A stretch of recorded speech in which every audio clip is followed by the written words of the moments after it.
नमस्कार, welcome to education for knowledge. आप लोगों का स्वागत है इस वीडियो में। आज हम लोग देखेंगे सेट नंबर 26। यह सेट नंबर यानी अभ्यास प्रश्नावली सेट नंबर हम लोग का 26 होगा, क्योंकि हम लोग 1 से लेकर 25 तक कंप्लीट कर चुके हैं। आपको बता दें कि टोटल सेट जो है वो 100 है। आज हम लोग सेट नंबर 26 करेंगे। एक सेट में टोटल 20 प्रश्न है, तो आप वीडियो को जरूर देखें शुरू से अंत तक। चलिए स्टार्ट करते हैं। क्वेश्चन नंबर 1 में दिया गया है कि रागी के उत्पादन में बिहार पर भारत में किस स्थान पर है।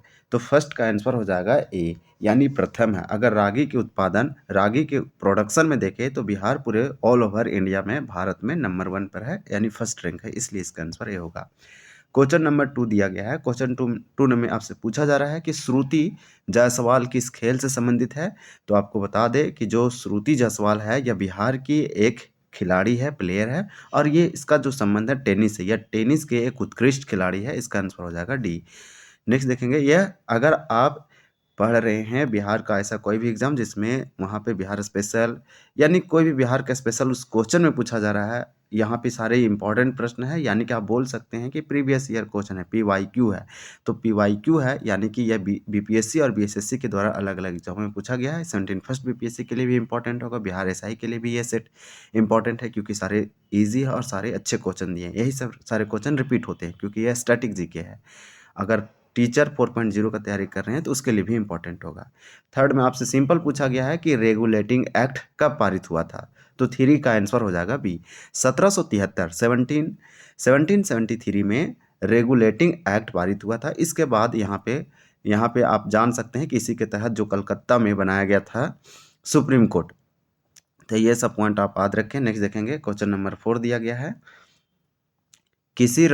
किसी राजनीति दल को राष्ट्रीय दल अथवा प्रादेशिक दल की मान्यता कौन देता है। तो किसी भी राजनीतिक दल को या पॉलिटिकल पार्टीज को नेशनल पार्टीज या राष्ट्रीय दल या फिर प्रादेशिक यानी रीजनल पार्टीज या फिर आप बोल सकते हैं कि स्टेट पार्टीज या प्रादेशिक दल की मान्यता कौन देता है। तो सिंपल है, 4 का आंसर हो जाएगा सी, यानी निर्वाचन आयोग, इलेक्शन कमीशन देती है, इसलिए इसका आंसर सी हो जाएगा। किसी भी राजनीतिक दल का राष्ट्रीय महत्व या फिर राष्ट्रीय दल का महत्व या दर्जा देती है निर्वाचन आयोग, और उसे राष्ट्रीय दल से उसको छीना भी जा सकता है दर्जा।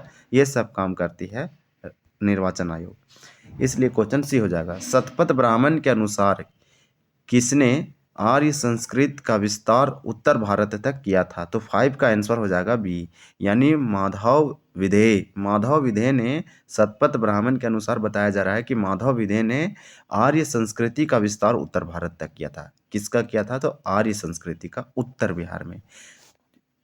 नेक्स्ट देखेंगे क्वेश्चन नंबर 6, इसका आंसर हो जाएगा बी।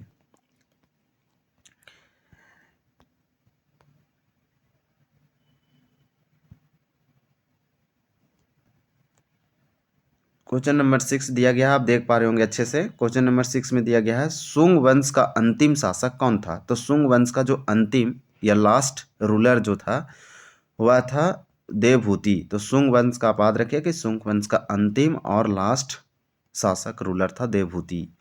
क्वेश्चन नंबर 7 है। 7 में आपसे पूछा जा रहा है कि सुंग वंश के अंतिम शासक की हत्या किसने की थी। तो इसका 7 का आंसर हो जाएगा डी। सुंग वंश के अंतिम शासक या रूलर की हत्या यहाँ पे जो किए थे वो काला अशोक किए थे। 7 का आंसर हो जाएगा डी, वसुमित्र किए थे, काला अशोक नहीं किए थे, वसुमित्र किए थे। तो इसका आंसर डी हो जाएगा। सुंग वंश के अंतिम शासक की हत्या वसुमित्र ने किए थे, इसलिए इसका आंसर डी हो जाएगा। क्वेश्चन 8 है, सिद्धार्थ के गृह त्याग के समय उनके अश्व का क्या नाम था। तो 8 का आंसर हो जाएगा ए, कत्थक। आप याद रखें, कंथक नाम था। नेक्स्ट देखेंगे क्वेश्चन नंबर 9। क्वेश्चन नंबर 9 में दिया गया है, सिद्धार्थ के गृह त्याग के समय उनके सारथी का क्या नाम था। तो 9 का आंसर हो जाएगा डी, छंदक। यानी सिद्धार्थ के गृह त्याग, जब सिद्धार्थ गौतम, भगवान गौतम वो जब घर को त्याग कर रहे थे, घर छोड़ रहे थे, उसके समय सारथी का नाम क्या था। तो छंदक नाम था, आप याद रखें। क्वेश्चन नंबर दिया गया है 10, शेरशाह ने भूमि की माप के लिए कौन सा माप प्रयोग किया। तो 10 का आंसर हो जाएगा बी, सिकंदरी गज। सिकंदरी गंज का प्रयोग किया था शेरशाह सूरी ने। और शेरशाह सूरी ने क्यों किया? तो भूमि की माप यानी भूमि जमीनों की मापने के लिए, मेजरमेंट करने के लिए यहाँ पे एक मार्क, एक इंस्ट्रूमेंट का यूज किया था, जिसका नाम रखा था सिकंदरी गज, शेरशाह सूरी ने। क्वेश्चन नंबर देखेंगे 11। 11 में पूछा गया है कि ज्ञान प्राप्ति के बाद महावीर क्या कहलाए? तो 11 का आंसर हो जाएगा कैवल्य कहलाए। कैवल्य जिसको अच्छे से ज्ञान की प्राप्ति हो जाती है, जिसको बहुत ही नॉलेज होता है, उसे कैवल्य कहा जाता है। तो कैवल्य ज्ञान प्राप्ति के बाद महावीर कहलाए। नेक्स्ट देखेंगे, इसका आंसर ये हो जाएगा। क्वेश्चन नंबर दिया गया 12, द मदरलैंड नामक समाचार पत्र का प्रकाशन किसने किया था? तो द मदरलैंड नामक समाचार पत्र का प्रकाशन राजेंद्र प्रसाद ने किए थे। राजेंद्र प्रसाद भारत के प्रथम राष्ट्रपति भी थे, आप याद रखें। और इन्हीं के द्वारा द मदरलैंड नामक एक समाचार पत्र यानी कि न्यूज मैगजीन वगैरह निकाला गया था। बिहार विधान परिषद के प्रथम भारतीय अध्यक्ष कौन थे? तो बिहार विधान परिषद के प्रथम, अगर भारतीय यहाँ पे अगर आपसे पूछा जाए प्रथम अध्यक्ष, तो आंसर कुछ और हो सकता है। इस यहाँ पे पूछा गया है कि वो प्रथम भारतीय, फर्स्ट इंडियन स्पीकर कौन थे या फिर अध्यक्ष कौन थे बिहार विधान परिषद के? तो 13 का आंसर हो जाएगा सी, सचिदानंद सिन्हा बिहार विधान परिषद के प्रथम भारतीय अध्यक्ष थे। क्वेश्चन नंबर 14 है। 14 में आपसे पूछा जा रहा है बिहार के प्रथम भारतीय गवर्नर कौन थे? तो बिहार में प्रथम भारतीय गवर्नर कौन थे? तो ये थे सत्येंद्र प्रसाद सिन्हा। तो सत्येंद्र प्रसाद सिन्हा बिहार के प्रथम भारतीय गवर्नर थे। आंसर हो जाएगा ए। क्वेश्चन नंबर 15 है, सुंग वंश की स्थापना कब और किसने की? तो सुंग वंश की स्थापना कब और किसने की, यह आपसे पूछा जा रहा है। 15 का आंसर सी हो जाएगा।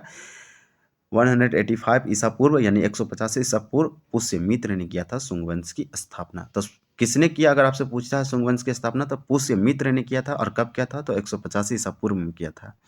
क्वेश्चन नंबर 16 है, सुंग वंश की स्थापना मौर्य वंश के किस अंतिम शासक की हत्या करके की गई थी? तो मौर्य वंश के सबसे अंतिम शासक आप लोग ने पढ़े होंगे। तो 16 का आंसर हो जाएगा ए, यानी बृहदत्त था। मौर्य वंश का अंतिम शासक बृहदत्त की हत्या करके सुंग वंश की स्थापना पुष्यमित्र ने किया था। नेक्स्ट देखेंगे 185 ईसा में जयप्रकाश नारायण अपनी सहयोगियों के साथ 9 नवंबर यानी दीपावली की रात 1942 ईस्वी को किस जेल से फरार हो गए थे? तो हजारीबाग के केंद्रीय कारा जयप्रकाश लोक नारायण जेल से, या फिर सिंपल आप हजारीबाग जेल भी बोल सकते हैं। तो 17 का आंसर हो जाएगा। हम लोग देखेंगे कि 17 का आंसर क्या दिया गया है। 17 का आंसर सी हो जाएगा, हजारीबाग जेल। आपसे पूछा गया कि किस जेल को भागे थे? तो हजारीबाग जेल से जयप्रकाश नारायण और उसके कुछ सहयोगी साथी लोग भी। यहाँ पे क्वेश्चन दिया गया है 18 में आपसे पूछा जा रहा है कि अंग महाजनपद कहाँ स्थित था? तो अंग महाजनपद कहाँ स्थित था? तो यह था बिहार में। सिंपल क्वेश्चन है, अंग महाजनपद बिहार में था। मगध भी बिहार में था। लोकनायक जयप्रकाश नारायण का जन्म कब और कहाँ हुआ था? तो लोकनायक जयप्रकाश नारायण का जन्म कब और कहाँ हुआ था? तो 19 का आंसर हो जाएगा ए। लोक प्रकाश नारायण का बिहार के सारण जिला में जन्म हुआ था और 1902 ईस्वी में हुआ था। ये आप याद रखें। नेक्स्ट देखेंगे क्वेश्चन नंबर 20 है, ये क्वेश्चन ऑफ द डे रहेगा। आपको कमेंट करके बताना कि इसका आंसर क्या होगा। शेरशाह का वास्तविक नाम क्या था? शेरशाह का वास्तविक नाम क्या था? फरीद खां, मजीद खां, दिलवार खां और डी में दिया है इब्राहिम खां। तो आपको जो सही है, आपको जो इसमें आंसर सही है उसको कमेंट करना है। ये क्वेश्चन ऑफ द डे है। हालांकि आंसर बता चुके हैं, सेट नंबर 27 दिया है तो वो अगले दिन बताएंगे। और कल का आंसर आज हम लोग क्वेश्चन डिस्कस करेंगे। सेट नंबर 25 में आपसे पूछा गया था कि पंचायती राज का प्रधान लक्ष्य क्या है? यह क्वेश्चन ऑफ द डे था। तो पंचायती राज्य का प्रधान यानी कि पंचायती राज का जो प्रधान लक्ष्य था वह जाति प्रथा की समाप्ति करना था, सत्ता का विकेंद्रीकरण करना था, और यहाँ पे ऑप्शन देखेंगे महिलाओं को आरक्षण देना, यानी इसका आंसर डी हो जाता। ये सारे था पंचायती राज का प्रमुख यानी प्रधान मुख्य। तो इस प्रकार से इसका आंसर डी हो जाएगा। अगर तो ये था दोस्तों सेट नंबर 26। अगर आपको अच्छा लगा वीडियो तो चैनल को ज़रूर सब्सक्राइब करें, बेल आइकन दबाएं ताकि आप हमारे आने वाले अगले वीडियो को मिस ना करें। मिलते हैं तब अगले सेट में, तब तक के लिए धन्यवाद। जय हिंद।